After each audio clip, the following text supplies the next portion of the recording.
हार से बौखलाया विपक्षी गठबंधन। पीएम मोदी के मुकाबले में नहीं कोई नेता। चुनाव से पहले घटिया तरीकों का इस्तेमाल। पीएम मोदी को दी खुलेआम धमकी। नमस्कार, मैं हूं साइमा और आप देख रहे हैं टर्निंग पॉइंट। कांग्रेस पार्टी विपक्षी गठबंधन इंडी अलायंस 10 साल से केंद्र की सत्ता से बाहर है, इसलिए वो इतनी ज्यादा बौखलाई हुई है कि वो कुछ भी अनाप शनाप बोलने में जरा सा भी नहीं सोच रहे हैं। लेकिन पीएम मोदी की लोकप्रियता और देश की जनता का माहौल ये बता रहा है कि पीएम मोदी की वापसी एक बार फिर से हो रही है और यही बात विपक्षी पार्टियों को हजम नहीं हो पा रही है, जिसकी वजह से वो अपना आपा भी खो रहे हैं। ऐसे में सत्ता से दूरी की हताशा में इंडी अलायंस के दलों के नेता प्रधानमंत्री नरेंद्र मोदी पर आपत्तिजनक और व्यक्तिगत टिप्पणी करते रहे हैं। लेकिन पीएम मोदी के लगातार तीसरे टर्म में जीत तय देख अब वो धमकी देने पर भी उतर आए हैं।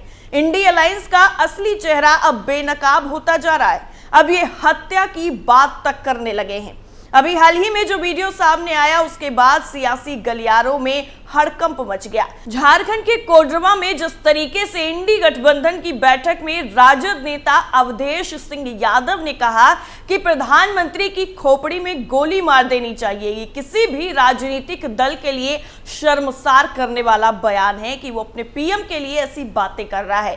क्या अगर किसी पार्टी को चुनाव में हार दिख रही है तो क्या वो इस तरीके से प्रधानमंत्री की हत्या की बात करने लगेगी? क्या ये इस बात का सबूत है कि हार करीब देखकर इंडी अलायंस के नेता अपना मानसिक संतुलन खो बैठे हैं? झारखंड के कोडरमा में राष्ट्रीय जनता दल के नेता ने विपक्षी गठबंधन की बैठक में 19 मार्च 2024 को प्रधानमंत्री नरेंद्र मोदी को हत्या की खुलेआम धमकी दे दी। राजद नेता अवधेश सिंह यादव ने कहा कि हम अगर मोदी की खोपड़ी में गोली मार दें तो इसे गलत कहा जाएगा क्या? पूर्व मुख्यमंत्री और झारखंड भाजपा अध्यक्ष बाबूलाल मरांडी ने झारखंड पुलिस के डीजीपी को इसका संज्ञान लेने की बात कही। उन्होंने कहा कि प्रधानमंत्री जी को गोली मारने की बात करने वाले इस अपराधी को तुरंत गिरफ्तार कर जेल की हवा खिलाई जाए।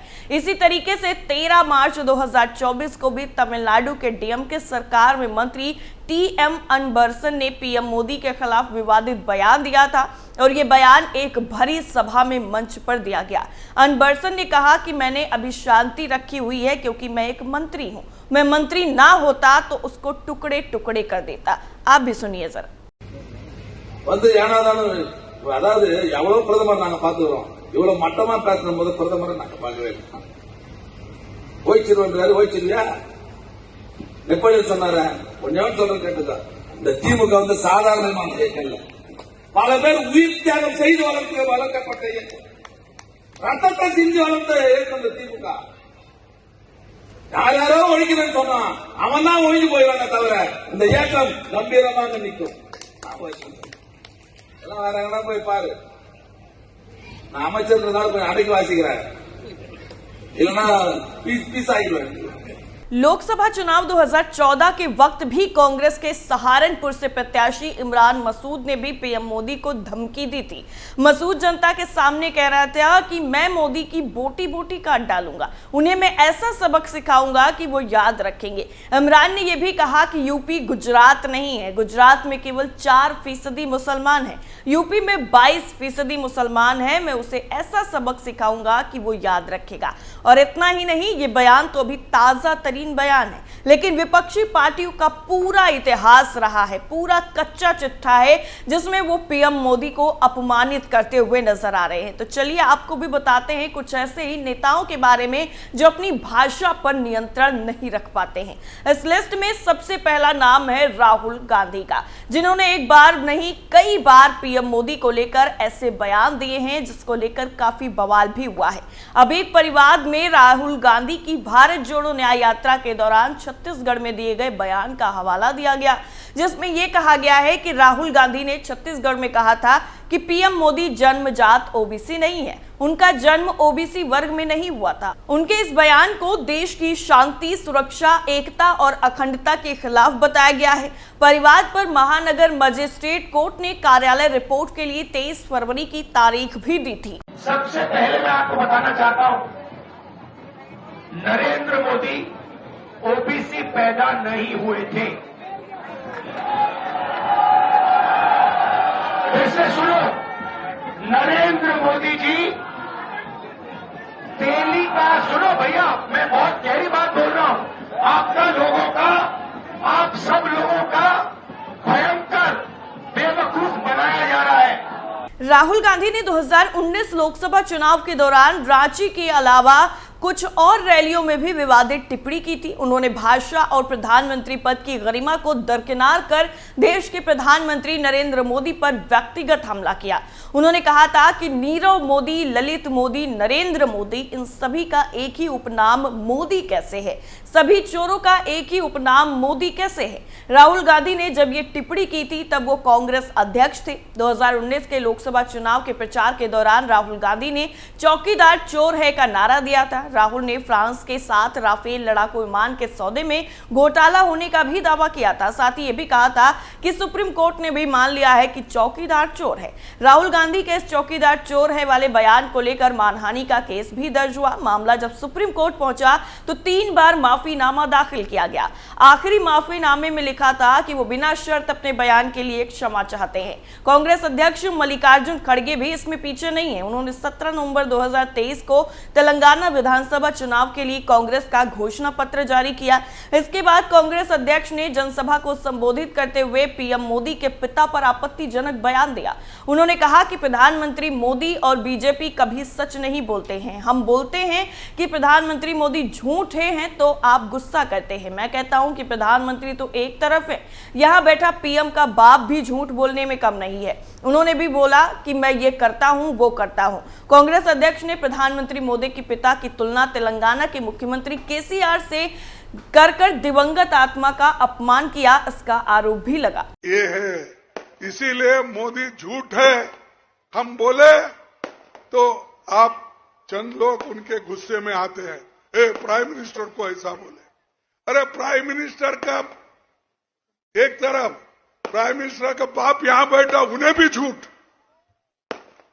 उन्होंने भी बोला मैं ये करता हूं, वो करता हूं। इतना ही नहीं, कांग्रेस और विपक्षी पार्टियों की तरफ से देश के सबसे लोकप्रिय प्रधानमंत्री नरेंद्र मोदी को गाली देने का सिलसिला रुका नहीं है। इस बार महाराष्ट्र में भी शिवसेना यानी उद्धव गुट के नेता संजय राउत ने 20 मार्च 2024 को एक कार्यक्रम में देश के प्रधानमंत्री नरेंद्र मोदी की तुलना औरंगजेब से कर दी है। संजय राउत ने अपनी विवादित टिप्पणी में कहा कि लोकसभा चुनाव 2024 में एक बार फिर औरंगजेब की एंट्री हो गई है। उन्होंने कहा कि औरंगजेब सोच वाले लोग दिल्ली से महाराष्ट्र पर चढ़ाई कर रहे हैं। उन्होंने कहा कि महाराष्ट्र में शिवाजी का जन्म हुआ था जबकि औरंगजेब का जन्म गुजरात में हुआ था।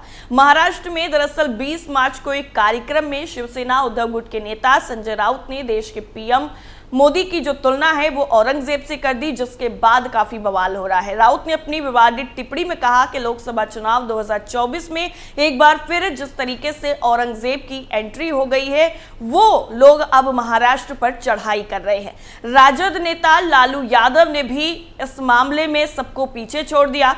उन्होंने कहा कि मोदी क्या है, मोदी कोई चीज ही नहीं है, मोदी के पास तो परिवार ही नहीं है। अरे भाई तुम बताओ ना कि तुम्हारे परिवार में कोई संतान क्यों नहीं हुआ। कांग्रेस के पूर्व अध्यक्ष राहुल गांधी ने भी प्रधानमंत्री मोदी के खिलाफ विवादित बयान दिए। राजस्थान के जालौर में एक चुनावी सभा को संबोधित करते हुए सोनिया गांधी के बेटे राहुल गांधी ने प्रधानमंत्री मोदी को पनौती तक कह दिया था। क्रिकेट विश्व कप फाइनल मैच में ऑस्ट्रेलिया के खिलाफ भारत की हार पर पूर्व प्रधानमंत्री राजीव गांधी के बेटे ने कहा कि अच्छा भला वहां हमारे लड़के वर्ल्ड कप जीते थे लेकिन पनौती ने हरवा दिया। कांग्रेस अध्यक्ष मल्लिकार्जुन खड़गे ने तेलंगाना में पार्टी का घोषणा पत्र जारी करने के बाद प्रधानमंत्री नरेंद्र मोदी को लेकर विवादित बयान दिया।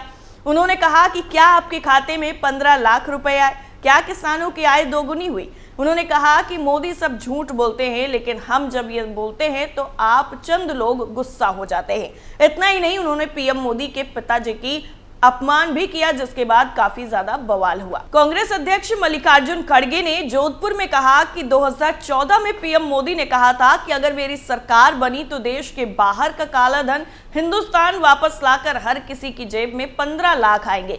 एक प्रधानमंत्री झूठ नहीं बोलता तो ये 15 लाख वाली बात कहां गई।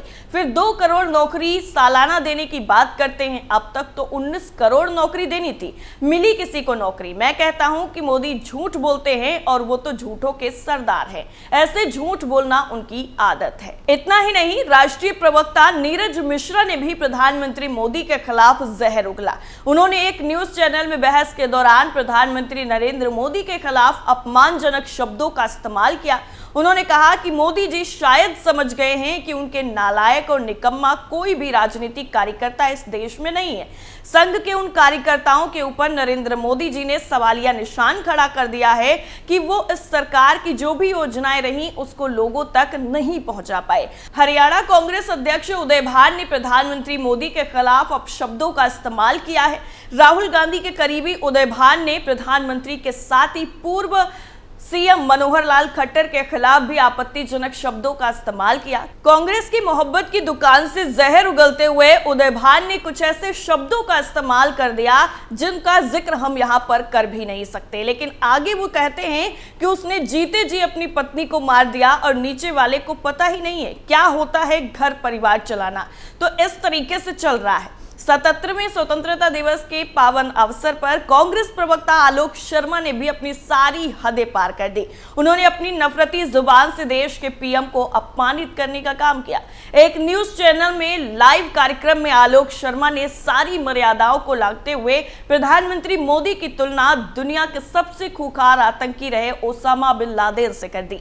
उन्होंने कहा कि दुर्भाग्य है कि देश के प्रधानमंत्री जब भ्रष्टाचार पर बात करते हैं तो ऐसा लगता है ओसामा बिन लादेन अहिंसा पर प्रवचन दे रहे हैं। राहुल गांधी के करीबी और टुकड़े टुकड़े गैंग के सदस्य कन्हैया कुमार ने भी प्रधानमंत्री मोदी की तुलना गधे से कर दी। उन्होंने कहा कि पीएम मोदी कहते हैं कि पीएफआई में भी इंडिया है, मतलब गधे के 4 पैर होते हैं और कुत्ते के भी 4 पैर होते हैं। ऐसे में सारे गधे कुत्ते हैं। अगर ये रीजनिंग में लगाऊं तो मैं ये कह सकता हूं कि पीएम मोदी को 2 आंखें हैं और गधे को भी 2 आंखें हैं। राहुल गांधी के करीबी कांग्रेस नेता और राजस्थान प्रदेश कांग्रेस प्रभारी सुखजिंदर सिंह रंधावा ने भी पीएम मोदी को लेकर विवादित बयान दिया। रंधावा ने पीएम मोदी को ढंपोर शंख बताते हुए कहा कि वो सिर्फ बातें करते हैं, जनता को कुछ नहीं देते। रंधावा ने यह भी कहा कि ये गपोर शंख है, मोदी शंख है, कुछ नहीं देता है। ये 1 की जगह 2 बात कर देंगे, 2 की जगह 4 बात कह देंगे, लेकिन देते कुछ भी नहीं है। और ये लिस्ट सिर्फ और सिर्फ इतनी ही नहीं है, ये तो कुछ ऐसे नाम है जो काफी ज्यादा चर्चाओं में रहे हैं,